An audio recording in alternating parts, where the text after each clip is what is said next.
அந்த ஆலோசனையை நாம் கவனித்து பார்ப்போமாக. எபேசியர் நிருபம் 5ஆம் அதிகாரத்தை எடுத்துக்கொள்வோம். எபேசியர் 5ஆம் அதிகாரம் வாசிப்போம். 14, 15, 16, 17 வசனங்கள். எபேசியர் 5ஆம் அதிகாரம் 14 17 வரைக்கும் வசனங்கள் வாசிப்போம். ஆதலால் தூங்குகிற நீ விழித்து மரித்தோரை விட்டு எழுந்திரு, அப்பொழுது கிறிஸ்து உன்னை பிரகாசிப்பார் என்று சொல்லி இருக்கிறார். ஆனபடியினாலே நீங்கள் ஞானமற்றவர்களைப் போல நடவாமல் ஞானமுள்ளவர்களைப் போல கவனமாய் நடந்து கொள்ள பார்த்து நாட்கள் பொல்லாதவனானதால் காலத்தை பிரயோஜனப்படுத்திக் கொள்ளுங்கள். ஆகையால் நீங்கள் மதியற்றவர்களாயிராமல் கர்த்தருடைய சித்தம் இன்னதென்று உணர்ந்து கொள்ளுங்கள். பிரியமானவர்களே, நீங்கள் கர்த்தரால் தெரிந்து கொள்ளப்பட்டவர்கள், கர்த்தரால் அழைக்கப்பட்டவர்கள், கர்த்தரால் போதிக்கப்பட்டவர்கள். பரிசுத்த ஆவியானவர் கொண்டு உங்களோடு பேசுகிறேன். இந்த காலம் மிகவும் கொடூரமான காலம், கொடிய காலம். இந்த 40 நாட்கள் தியானத்தின் மூலம் உங்கள் குடும்பத்தை கட்டி எழுப்ப முடியும், உங்க பிள்ளைகளை கட்டி எழுப்ப முடியும், உங்கள் ஊழியத்தை கட்டி எழுப்ப முடியும். நீங்கள் இழந்து போனவைகளை நாளாத்தனையாக திரும்ப பெற முடியும். ஏனென்று சொன்னால் ஆண்டவர் கிருபை அளிக்கிற தேவனாக இருக்கிறார், ஆண்டவர் மன்னிக்கிற தேவனாக இருக்கிறார். எனவே இந்த தவக்காலத்தை குறித்து, இந்த தவக்காலத்திலே காலத்தை பிரயோஜனப்படுத்திக் கொள்ளுங்கள், நாட்களை பிரயோஜனப்படுத்திக் கொள்ளுங்கள். இந்த காலத்தை, காலம், நேரம் எல்லாவற்றையும் நீங்கள் கவனமாக பார்த்து காலத்தை பிரயோஜனப்படுத்தி கொண்டு ஒவ்வொரு நாட்களையும் கிருபையினாலே, விசுவாசத்தினாலே, செபத்தோடு கூட கடந்து செல்வோமானால் நீங்கள் ஒரு செயமுள்ள வாழ்க்கை வாழலாம்.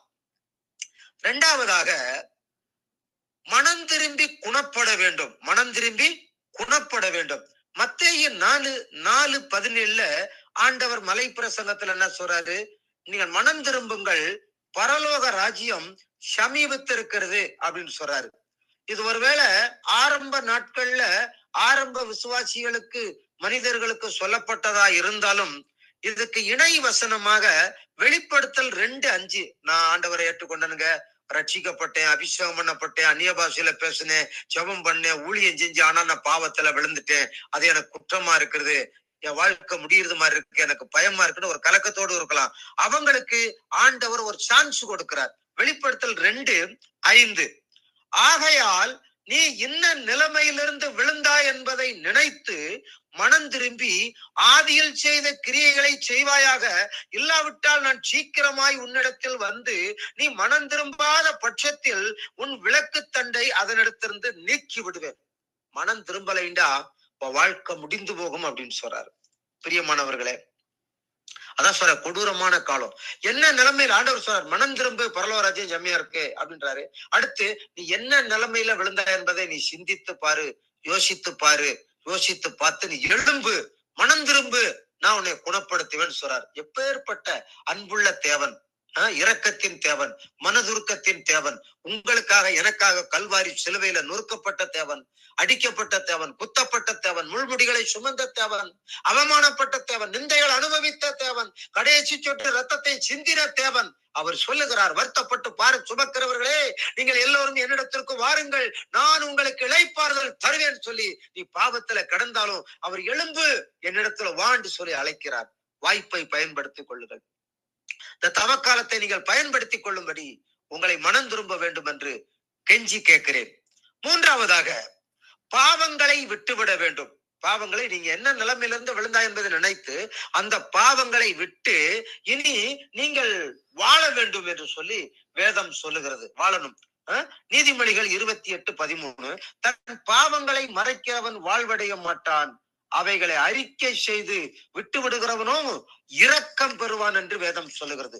தன் பாவங்களை மறைக்கிறவன் வாழ்வடைய மாட்டான், அவைகளை அறிக்கை செய்து விட்டு விடுகிறவனோ இரக்கம் பெறுவான். அப்ப பாவத்தை அறிக்கை செய்யும்போது என்ன நடக்கும்? 1 யோவான் 1ஆம் அதிகாரம் 7-9 வசனங்கள். அவர் ஒளியில் இருக்கிறது போல நாமும் ஒளியிலே நடந்தால் ஒருவரோடு ஒருவர் ஐக்கியப்பட்டிருப்போம். அவருடைய குமாரனாய் இயேசு கிறிஸ்துவின் ரத்தம் சகல பாவங்களை நீக்கி நம்மை சுத்திகரிக்கும். வசனம் 9, நம்முடைய பாவங்களை நாம் அறிக்கையிட்டால் பாவங்களை நமக்கு மன்னித்து எல்லா அநியாயத்தையும் நீக்கி நம்மை சுத்திகரிப்பதற்கு அவர் உண்மையும் நீதியும் உள்ளவராக இருக்கிறார். பாவத்தை விட்டு மனம் திரும்பி அறிக்கை செய்யும் போது அவரை மன்னிப்பதற்கு ஆயத்தமாக இருக்கிறார் பிரியமானவர்களே. எனவே தைரியமாக நீங்கள் மனம் திரும்பி தகப்பனிடத்துல வாருங்கள், இயேசுவிடத்துல வாருங்கள். நீங்கள் மன்னிக்கப்படுவீர்கள். நீங்க நல்லா இருப்பீங்க, உங்க பிள்ளைகள் நல்லா இருப்பாங்க, உங்க குடும்பங்கள் நல்லா இருக்கும். நீங்க இழந்து போன அபிஷேகம் திரும்ப நாளாத்தனையா பெறலாம், பொருளாதாரத்தை பெற்றுக்கொள்ளலாம், இழந்து போனவைகளை பெற்றுக்கொள்ள, இழந்து போன ஊழியத்தை பெற்றுக்கொள்ளலாம், இழந்து போன கிருபைகளை பெற்றுக்கொள்ளலாம். அவர் நல்ல தேவன், அற்புதத்தின் தேவன். அவர் பேரு இயேசு. சரிங்களா? நான்காவது ஒரு காரியம், நான்காவது ரொம்ப முக்கியமான ஒரு காரியம். இந்த தவ காலத்துல ஒரு சிலர் இப்படி, ஒரு சிலர் இப்படி, பலர் அப்படி இப்படிமாக போட்டு குழப்பத்திலே இருக்கிறார்கள் பிரியமானவர்களை, குழப்பத்துல இருக்கிறார்கள். சரிங்களா? நாலாவது காரியம், இறைச்சி, மீன், முட்டை சாப்பிடலாமா? இது ஒரு நல்ல கேள்வி. இது அநேகருக்கு குழப்பத்தை உண்டு பண்ணும். அதாவது இறைச்சி, முட்டை, மீன் இவைகள்லாம் சாப்பிடலாமா அப்படிங்கிற ஒரு கேள்வியை நாங்க முன் வைக்கிறேன். அடுத்து நான் சொல்றேன், விருப்பப்பட்டால் தாராளமா சாப்பிடலாம், விருப்பம் இல்லாவிட்டால் கட்டாயம் இல்லை. நீ விருப்பப்பட்டீண்டா முட்டை சாப்பிடு, மீன் சாப்பிடு, கறி சாப்பிடு, தெனாங்கூட சாப்பிடு. ஆனா நீ தேவனை தேடு, வசனத்தை தியானம் பண்ணு, வாழ்க்கையை ஒப்புக்கொடு.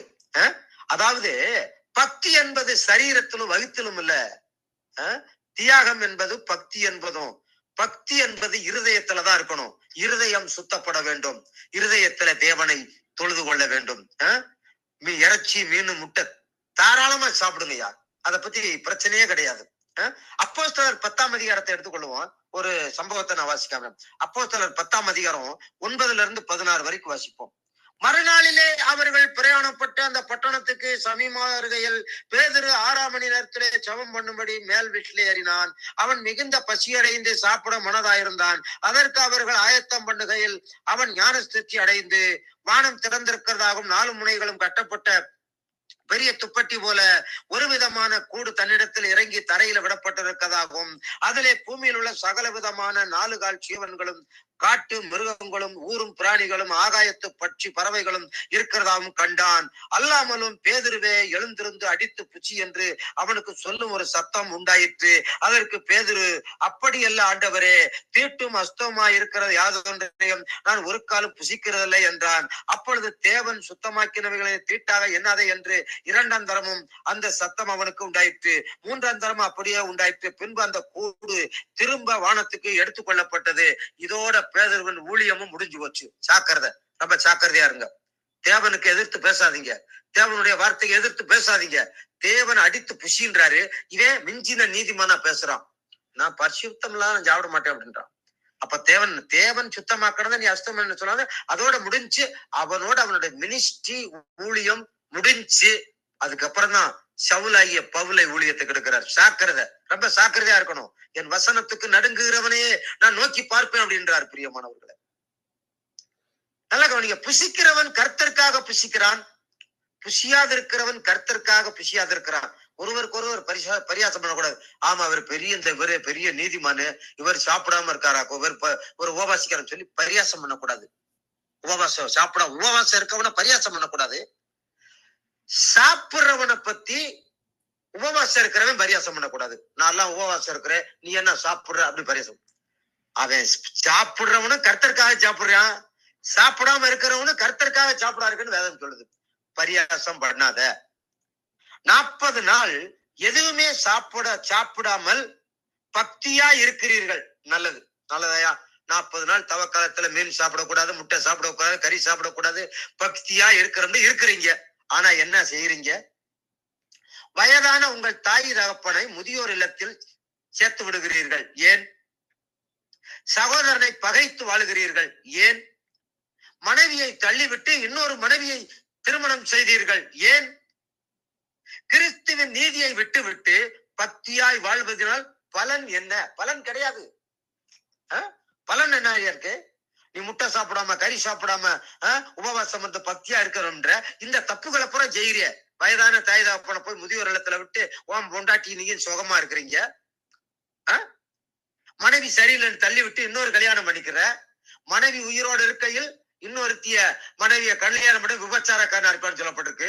புருஷன் உயிரோடு இருக்கையில மனைவியான இன்னொருத்தனை கல்யாணம் விபச்சாரி என்று எழுதப்பட்டிருக்கிறது. செத்து போன பிறகு விதவியா இருந்தா கல்யாணம் பண்ணிக்கலாம், பிரச்சனை இல்ல. உயிரோடு இருக்கையில இது பூரா நடக்குதே, இன்னைக்கு நடக்குதே.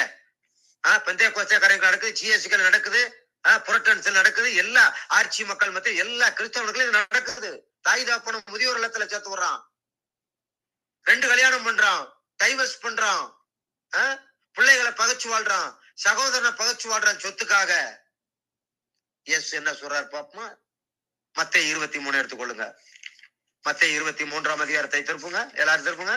நீங்க இருக்கிற இடத்துல வேத புத்தகத்தோடு கூட தியானம் பண்ணுங்க. வேத புத்தகத்தை கையில வச்சுக்கிட்டு செய்தியை கேளுங்க. மத்தேயு 23:23 இயேசு என்ன சொல்றாரு? மாயக்காரரேன்றாரு. இப்படியாப்பட்டவங்களை, யார? இப்படியாப்பட்ட கிறிஸ்தவங்களை பார்த்து இயேசு மாயக்காரரேன்றாரு. மாயக்காரராகிய வேதபரகரே, பரிசேயரே, உங்களுக்கு ஐயோ! நீங்கள் ஒற்றளமிலும் வெந்தயத்திலும் சீரகத்திலும் தசமபாகம் செலுத்தி நியாயப்பிரமாணத்தில் கற்பிக்கப்பட்டிருக்கிற விசேஷத்தமானவைகளை நீதியையும் இரக்கத்தையும் விசுவாசத்தையும் விட்டு விட்டீர்கள். நீதியை விட்டாச்சு, இரக்கத்தை விட்டீங்க, எல்லாத்தையும் விட்டுட்டீங்களாப்பா, வசனத்தை விட்டுட்டீங்களேன்றாரு. அப்ப நீ பக்தியா இருந்து எனக்கு என்னடா பிரயோஜனம்ன்றாரு இயேசு. உன்னைய பார்த்து மாயக்காரரே, மாயக்காரியன்றாரு. சரிங்களா? அடுத்து மத்தேயு 25:25 மத்தேயு 25:25 வாசிப்போம். என்ன சொல்லப்படுங்க பாப்போமா? மாயக்காரராகிய வேதபரகரே, பரிசேயரே, உங்களுக்கு ஐயோ! போஷண பதார்த்தங்களிலும் வெளிப்புறத்தை சுத்தமாக்குறீர்கள், உட்புறத்திலோ அவைகள் கொள்ளையினாலும் அனிதத்தினாலும் நிறைந்திருக்கிறது. நீ கறி சாப்பிடாம, மீன் சாப்பிடாம, முட்டை சாப்பிடாம இருக்கிற, ஆனா வெளியே நல்ல வெள்ளச்சட்டை வெள்ளையும் ஜொல்லையுமா இருக்கிற, ஆனா உள்ளேயோ உன் சரீரம் எப்படி கிடக்கு? அடுத்த வசனத்தை வாசி, 27வது வசனம், மத்தேயு 23:27. மாயக்காரராகிய வேதபரகரே, பரிசேயரே, உங்களுக்கு ஐயோ!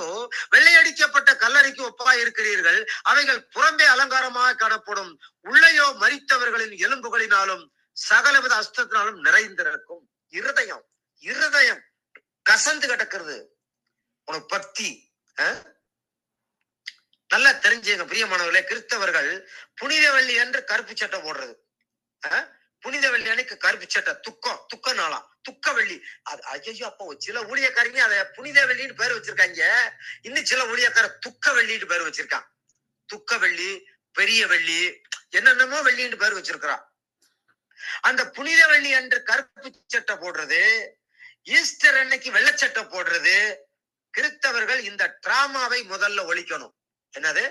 புனித வெள்ளி அன்னைக்கு கருப்பு சட்டை போடுறது, ஈஸ்டர் அன்னைக்கு வெள்ளச்சட்டை போடுறது, இந்த டிராமா பண்ற வேலையெல்லாம் ஒழிக்கணும்.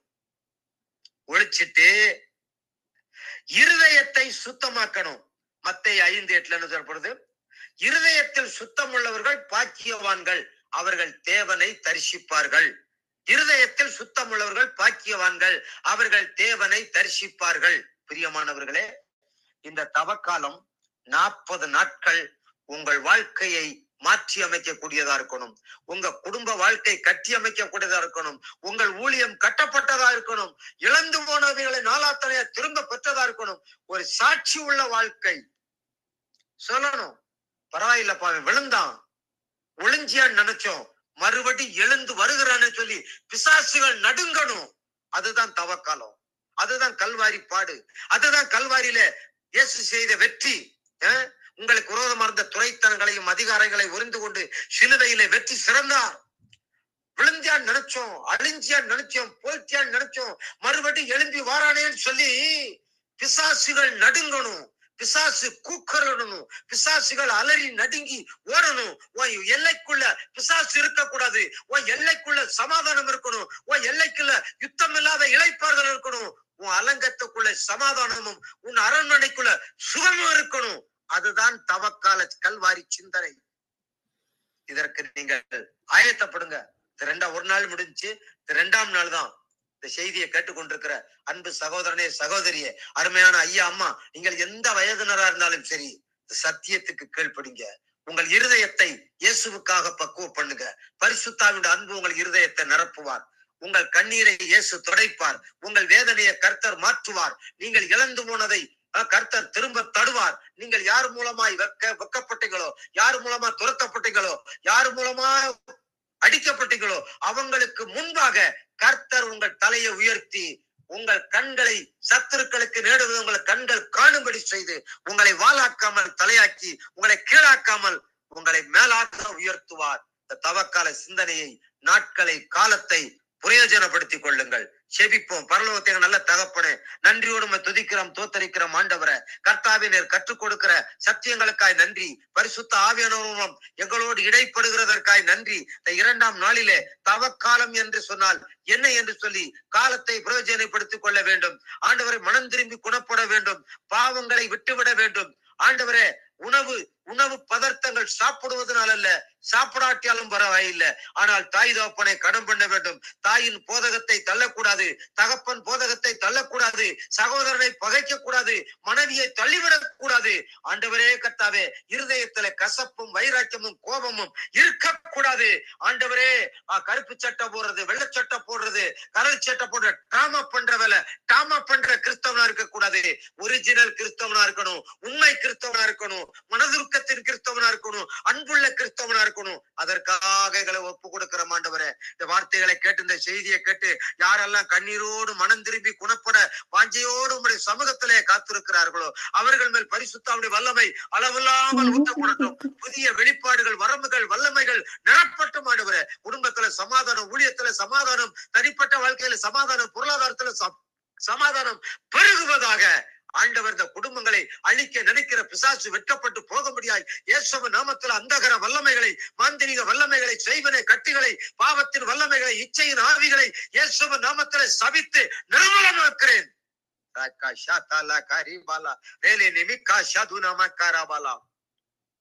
நன்றி தகப்பனே, நன்றி தகப்பனே. செபத்தை கேட்டு பல் கொடுத்ததற்காக நன்றி.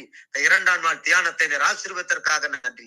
எல்லாவற்றிலும் உங்க நாமத்தை உயர்த்துகிறோம், உங்க நாமத்தை மகிமைப்படுத்துகிறோம். ஆண்டவரே, எல்லா துதி கன மகிமை எல்லாம் ஒருவருக்கு செலுத்துறோம். எங்கள் மீட்பர் சேரமா இருக்கிற இயேசுவின் நாமத்திலே ஜெபிக்கிற எங்கள் பரிசுத்தம் உள்ள நல்ல பிதாவே. ஆமென், ஆமென், ஆமென். என் ஆத்துமாவே கர்த்தரை ஸ்தோத்திரி, என் முழு வல்லமையோட பரிசுத்த நாமத்தை ஸ்தோத்திரி. என் ஆத்துமாவே கர்த்தரை ஸ்தோத்திரி, அவர் செய்த சகல உபகாரங்களை மறவாதே. ஆமென், ஆமென், ஆமென்.